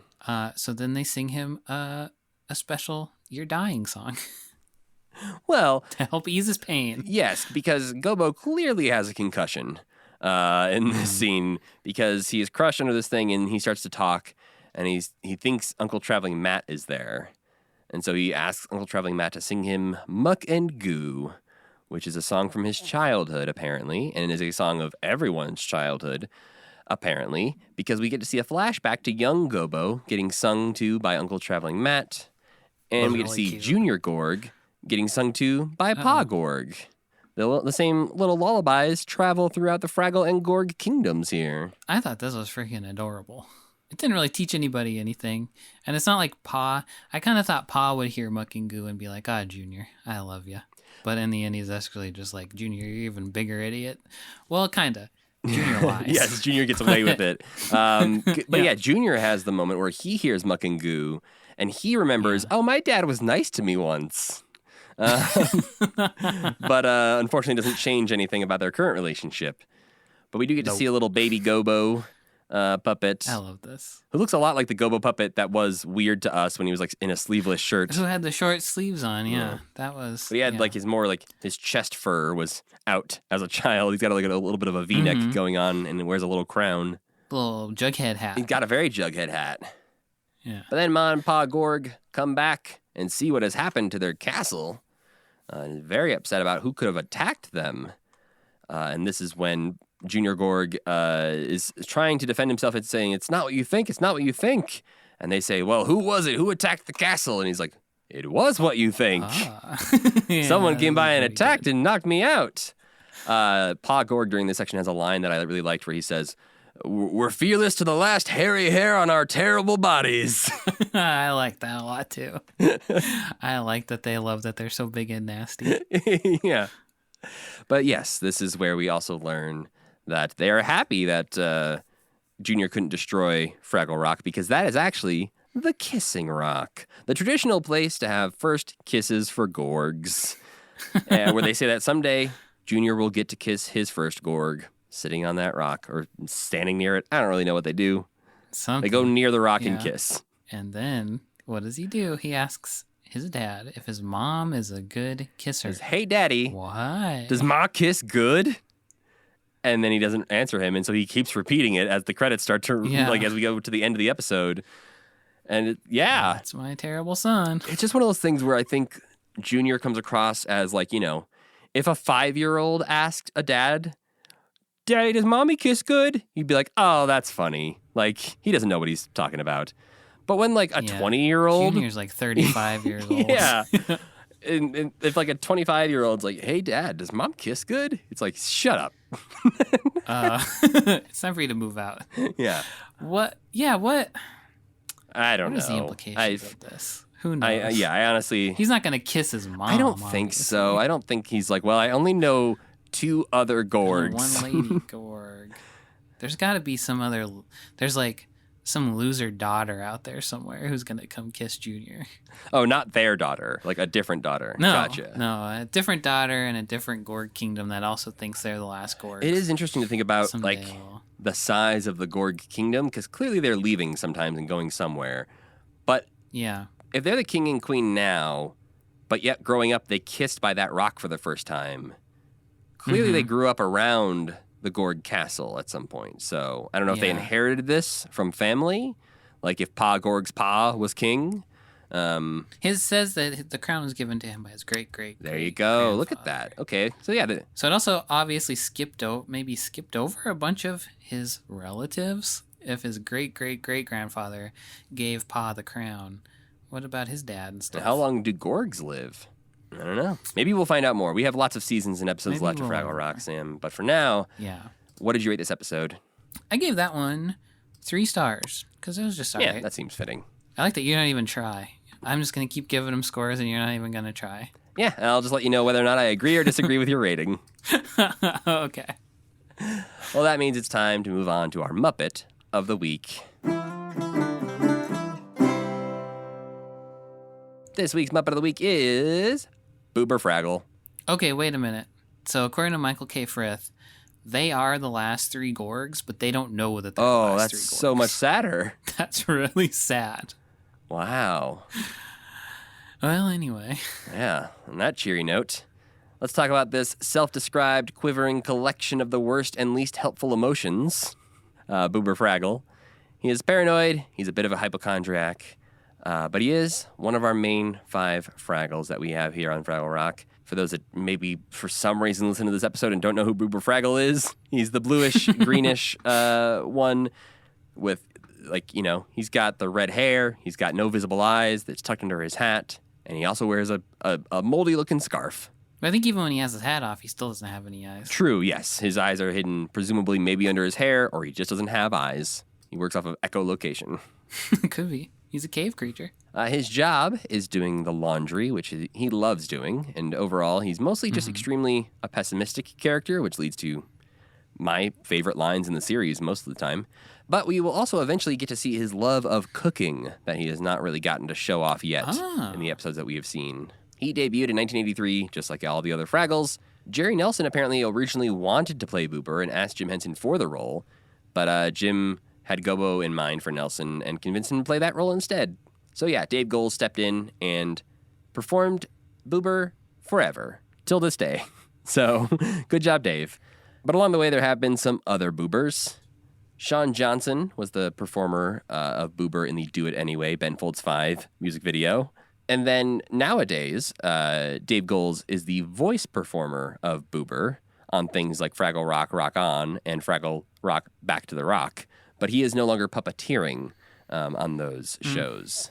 So in the web series, Fraggle Rock, Rock On, he did the voice, John Tartaglia performed the puppetry, and now on Fraggle Rock, Back to the Rock, Dave Goelz does the voice, but Boober is puppeteered by Frank Meshkulit. But, as I've been referencing with all our other Fraggles, there is also an animated Boober on the animated Fraggle Rock series. And in the animated series, he is voiced by none other than Rob Paulson, the man behind Yakko and Pinky and Raphael and PJ in a Goofy movie. And also, I think Donatello in a later Ninja Yeah, and the Turtles, right? CGI one that came out a while back. Yeah. I always thought that was weird. And Carl Weezer It works on fine. Jimmy Oh, Neutron. He is Oh, many, yeah. many, many characters. Marco Smurf on the Smurfs. Who the hell's Marco Smurf? Maybe he's an explorer like Marco Polo. Oh, I bet you're right. The Smurfs and the Fraggles have a lot of overlap, you think? As far as like I lore? was thinking that when I was showering this morning. I was like, Smurfs are just Fraggles. But that's okay. I don't care. That's what I thought.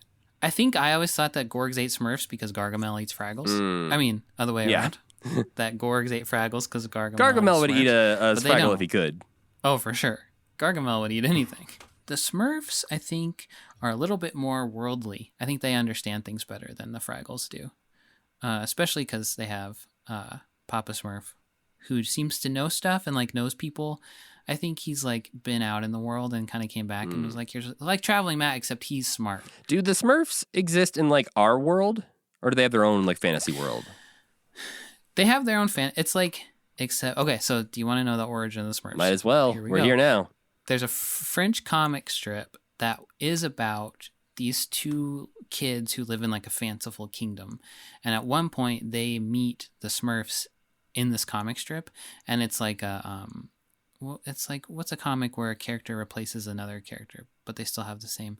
They meet the Smurfs, and the Smurfs were way more popular, so then the comic strip became about the Smurfs. Gotcha. So if you watch the Smurfs cartoon, those two kids are in the show, like the kids that the comic was originally about, and they kept being in the comic strip, or like the comic books forever, and they still are. So yeah, they have like a whole world around them, and they're just like a little race of creatures in this big fantasy world. So the Smurfs are the Urkel of the Smurfs world, where they were not intended to be the star, but they ended up being the star because they were so damn charming. Yep. All right. Precisely. Well, I'm glad we went on that little deep dive because I don't have a lot more to say about Boober. We will learn, though, that Boober is allergic to dogs at some point. Does he know what dogs are? Or I guess we'll see how he find learns. out. Okay. He also apparently has an alter ego who is fun and named Sidebottom, Stefan Urkel. who appears in his dreams. So we don't get to see, I don't think we get to see like the actual like Boober walking around. But if you look up Sidebottom, he's got a fun little costume on. What the heck? So we'll get to meet Sidebottom eventually. I can't wait to see that. I hope he's just like Boober acting super cool. And my last little weird fun fact about Boober, he was apparently named after an angry cow who was encountered by one of Jim Henson's daughters in Devon, England. An angry cow? Yeah, named Boober. What? How did they catch the cow's name? Somebody probably yelled like, "Hey, Boober, stop trying to eat that kid!" Boober. Boober is a fantastic name, but also brings to mind breasts. Maybe that's why. There's just a bunch of... Cows are known for their breasts. udders? That's true. Yeah. Maybe it's just a bunch of cows named after the boobs. Like titty cow? Is that what you're saying? I mean, I probably would have gone slightly more clever than titty cow, but... Boober. Titty. Titter, maybe. Not just, Honkers, not just boob. Jugs. These are good names for cows, actually. Jugs the cow. That's really good. Well, in ancient language of the Fraggles, Boober apparently means tie 'em to a rock. Oh, no. But what would you rate Boober Fraggle out of 10, Sam? I couldn't have the heart to rate him very low. He's great. So I will give him an 8.5. I love Boober. That's lower than I thought you would give him. Well, can't remember who I've given 9s and 10s to. So That's true. I'm hedging. See, I was going to go ahead and give Boober a 10. I mean, that's perfectly reasonable too. I don't think he's my favorite Fraggle because honestly, I think Red's my favorite Fraggle. Wow. But I think the other Fraggles have all like, done things that have annoyed me, and Boober hasn't annoyed me yet. Red just feels so real because she is always lying about everything and just pretending, like faking it until she makes it, kind of, which I think is great. I'll give Boober a 9. Okay, all right. Are you happy? I'm now? happy.